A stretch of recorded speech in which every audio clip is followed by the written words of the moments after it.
Hello, everybody. It's Dave Neal, stand-up comic host of Bachelor Nation News. Happy Hump Day, January 4th, 2023. First video of the day, we've got Keenan commenting on nepotism. I'll tell you how this whole story kind of came about. Keenan was on Matt James' season of The Bachelor. She did a couple weeks, got a little fame, then got out of there, realized she was 21. She wasn't ready to be engaged. Follow me on Instagram. Engage with me over there at tneals.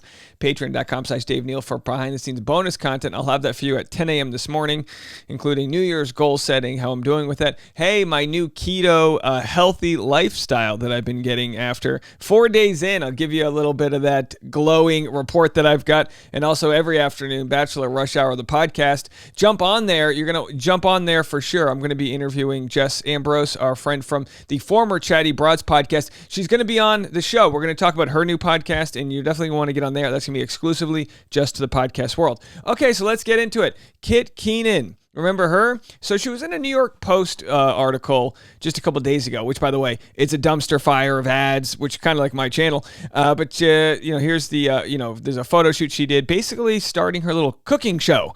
After a run on The Bachelor, influencer Keenan is making cooking more approachable for people in their 20s. Now, I wanted to talk about Keenan with regards to nepotism being like jobs you got and like a career you got because of your parents. Like if your dad was a news anchor for NBC and then you became a field reporter. It's the idea of starting at the third base rather than, in the batter's box or even in the dugout. It's like, and some people that benefit from nepotism, not Kit. Kit's got a good take on it, but some people that benefit from nepotism, the old saying is like they started on third base and thought they hit a triple. So a lot of people that benefit go, oh no, I worked hard too. It's like, yeah, so did everybody else, but you started farther away. Nepotism, a form of privilege, which is okay. I've got a form of privilege. It comes in different ways. It's okay to talk about it and address it. And Kit does just that. So at first I was looking at this new lifestyle article, which is just garbage, New Year's Eve article. And so we'll just like kind of power our way through this and then get to a more interesting article on nepotism babies, and her take on that. Because if you don't know, Kit's mom is Cynthia Rowley, who has a net worth, I Googled it, of $100 million. That's real extreme wealth. That's not like, oh, my dad's got a second car. That's like, what do you want to do? I'll make a phone call and we'll make it happen. Keenan may technically be what's derisively known as a Nepo baby, the famous successful child of a famous successful parent, but she's determined to carve her own path. And of course, and again, I'm not bitter at all. We're just trying to this is a tough story to do because it sounds bitter when you're like, but she had money when she started. There's people like me. I come from relatively successful single mom, but I bounced around to the renter's lifestyle. I know what a food stamp looks like, that type of thing, But when it's someone like Keenan, it's like, when I made my way to New York, it was with the cash I had in my hand and the $2,000 from selling my, old Subaru. And I had to make sure I got a job that week. I didn't have the chance to dabble in this or dabble in that. Honestly, I never felt security until the pandemic hit, and there was like a chance to take your foot off the gas. I know a lot of you guys felt that way and can relate to my situation because a lot of times we're in the deep end and all we want is a life vest to bring us in. We don't want everyone to do everything for us. Just give me a chance to find out what I am. And that's art. Art and creativity. A lot of people live out of the cars. A lot of people have to find ways to break even because it takes a while to expand on the thing you're trying to create. There aren't instant rewards as they can be with industries like sales or finance, other ways to make money off of commissions and things like that. With art, it's so subjective. It's like you might spend 10 years, 15 years trying to figure out who you are and what you are, and then all of a sudden you might pop and be worth a lot. Or in a case like Keenan's, you might just get a clothing line when you're still in college. And it's not exactly fair, but that's just how the world works. My mom never put any pressure on my sister and I to work in fashion. If anything, she always said, run. She has done so well, but she's not your cliche designer. She's more of an artist and businesswoman. My whole life, people have been asking me if I want to take a similar career path as my mom, and there have been times in my life where I felt compelled to. I love fashion, studied fashion and business in college. Recently, I've pivoted. Instead, Keenan is looking toward another cultural icon for career inspiration, Martha Stewart. Oh, well, that's kind of fun. She's about, a lot younger, but at just 21, Keenan was the youngest contestant to ever appear on The Bachelor, but she walked away from Bachelor Matt James in week 7 on her own accord. With her What's Kit Cooking videos on TikTok, 169,000 followers, 2 million likes on Instagram, Keenan is showing Gen Z how to fit meal prep into their schedules. The way I cook is meant to be super approachable for my followers in their early 20s. A lot of them live in cities. They don't have huge kitchens or a ton of utensils. They don't know how to use a spatula. They've never broiled bacon. I don't know. I want them to fall in love with cooking in a very approachable way. Yeah, I should start a cooking show called Broiling Bacon with Dave, and it's all just like ways. Do you know you can make bacon with a hair straightener? I'm not saying you should, but I'm like the MacGyver of cooking. Either way, I find this funny because I don't disagree with her. People that live in the cities, nonstop get takeout food.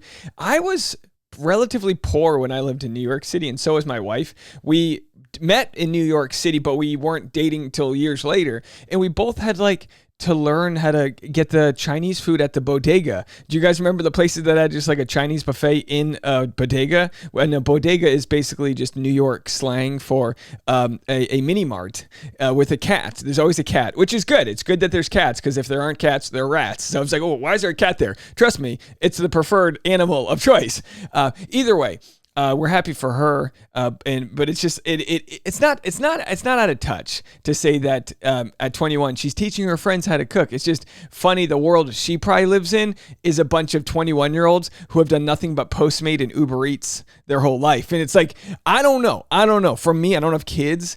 I've always loved the Ashton Kutcher, Mila Kunis approach, which is like they say we're rich, our kids aren't. You want to almost, and again, I don't know. Leave a comment, any moms out there, especially if you have money. I think the idea is to give your kid enough to survive, but not too much where that they feel entitled to your bankroll, and that'll help them get out there. I've got family that work for. I've got brothers that work for the family business, and with them, if they're ever complaining about, oh, mom's this or dad's this, I always just go, well, don't work for them anymore. Like they control you in a way. They cut the paychecks. If you don't like what they're doing, you got to go out on your own. I've always been the type that's just doesn't want to be told what to do. I want my own money. I want my own income. I don't want a boss. That's why we're here talking to you guys. So, nepotism can come with benefits, I assume, the generational wealth, that type of thing, but it can also come with the idea that you're following in someone else's footsteps, and it's probably got a weird pressure.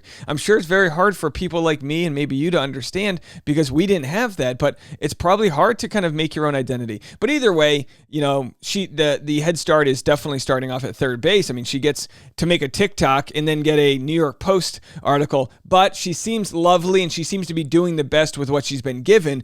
And like I said before, you can't fault people for that. I mean, she was born into this. She didn't ask to be born into this successful dynasty, as it were. She said that before The Bachelor, she had half the followers she has now. Dating is definitely difficult in New York. I tried dating apps, but now my friends and I just like to meet people out and about or through mutual friends. Oh yeah, you can't do dating apps in New York. You just got to go out and meet somebody. That's just the way it is. It's interesting when you live at home with your mother and sister, she said. Her sister's 17. If a guy comes to pick me up, they get thrown to the lions right away. My dad's a third-generation New Yorker, and I grew up eating Brooklyn Italian food. My grandmother on my mother's side is also Italian. That kind of food feels like home to me. I fell in love with cooking with my mom. All right, so it's a whole cooking article. Very nice. So anyway, we saw this article. Again, you might not be into this scene, but the idea of Nepo babies, it's the internet exposing celebrities and calling them out for the privilege that they have. And some of those people like Kate Hudson and others, Kate Hudson's the daughter of Goldie Hawn, and there's just a huge lineage in Hollywood. And again, trust me, it exists probably in every industry. It's like if you own a company, you want to give it to your son. I mean, it's like blah, blah, and sons. That's how it's always worked. Does it make it right? Well, in politics and government service, you try to limit that. But of course, any phone call by a politician can get their kid in an intern program or started at the top tier accounting firm or law firm. So it's about getting like a golden head start.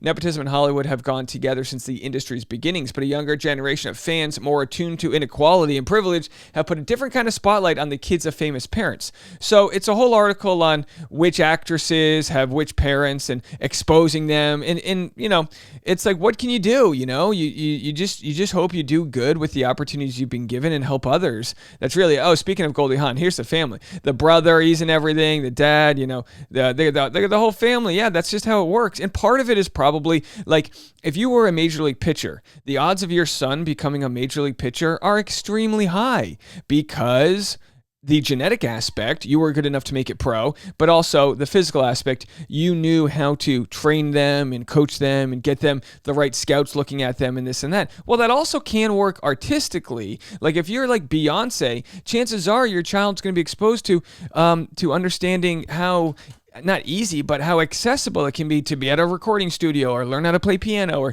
simple things like that. So anyway, let's just scroll down and find where Kit was here. Hold on, let's go right here. There she is. So they actually mentioned Kit Keenan in this article because she might not be super well known like Jay-Z's daughter, but her mom's worth $100 million. Podcaster and content creator whose mother is fashion designer Cynthia Rowley said she has thought a lot about her privileged upbringing in New York City as she's built her career. By the time she got to college, she had her own clothing line and a large enough social media platform to catch the attention of the Bachelor producers who recruited her as a contestant on the 2021 season. After millions of viewers saw her on the popular show, she continued to build her Instagram and TikTok followings, incorporating food and recipe content, and now hosts a podcast with Cynthia Rowley, her mom, called Ageless. They haven't uploaded in a year. Which, by the way, I see this trend, like doing things creative that don't come easy. I think the Gen Z with TikTok and Instagram, especially when you're good looking, I think a lot of people find success real early on. And this applies to the Bachelor world. I think a lot of Bachelor alumni find success because they're given a giant audience and then they don't know what to do with it. They start a podcast, it doesn't go over well, they quit that. They start a YouTube channel, it doesn't go over well, they quit that. And I look at this as a guy who did it the super blue collar way, 10 plus years in stand-up, starting podcasts for 6-7 years, learning how learning ground floor up how it all works, not being given a thing. I'm not verified on any of my platforms yet. I can make a living from it. And I look at this and I go, oh geez, it must be nice to be so busy you can just quit your podcast because your fashion line's coming out. Who knows why they did it? I'm jaded. I know what I've been given in life, she says, and I'm trying to use those opportunities to help other people and just recognize that. One thing she's certain about is that it's important to be transparent. It doesn't mean that you finished the race already in first place, but you started with a huge head start. I think the worst thing a Nepo baby can do is say that they earned everything they had all on their own. Yeah. I think you either don't comment on it or just say, yeah, I've had a lot of help along the way. Nepo babies are fully aware that, because we've all had help on the way in some form or another. Nepo babies are fully aware that their mere existence, being born into wealth and opportunities, especially in an era of economic and social distress, can spark an intense and often negative reaction. They've seen the memes. All right, so anyway, is that enough on Kit Keenan? I think we have enough there. And they talk about other actresses. And, Allison Williams, you might remember her from the show Girls, weighs in on Hollywood nepotism. It doesn't feel like a loss to admit it, she says. So she has because look, everyone who was on the show Girls, all the four main leads were like daughters of famous playwrights and producers and news anchors. I mean, that got her in, I believe, I'm off memory, into the theater program in Yale. It's a giant head start. That's okay. She seems like a lovely person and she seems to acknowledge it. She says, I got to sit back and wait for things that made sense and that worked with that persona. So basically she didn't have to take the first job or the waitressing gig, all the different things you have to do when it comes to, getting by when you work in arts. She said, having a sense for who you are, especially today when people are finally realizing maybe not every role is something I'm entitled to play, is really important. So she mentions the nepotism thing. I mean, I don't really care. I look at my kids and we're a storytelling family. It's definitely in our blood. Oh, I'm sorry, that's Kate Hudson. Kate Hudson was the one who said, I don't care. It's in our blood. And it's like, yeah, it's in a lot of people's blood. A lot of people just never make it.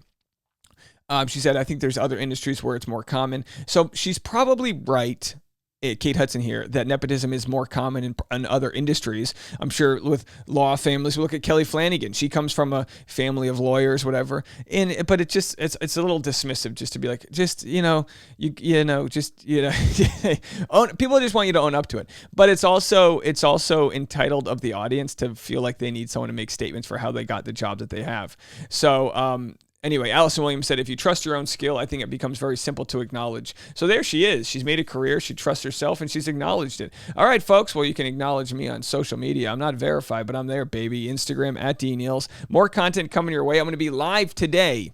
Listen, folks, at 7 p.m. East Coast, I'm sorry, probably earlier, let's say 6:45 p.m. East Coast, 3:45 p.m. West Coast, they're going to do the TikTok reveal of the new women of Zach Shallcross's season of The Bachelor. I'm going to go live for the subscribers only. That's free. These are YouTube subscribers. So if you want to watch that, check me out right here. Hit the subscribe button, hit the alerts, set it all up. It's free, and then we'll see you later on this afternoon. All right, bye, folks.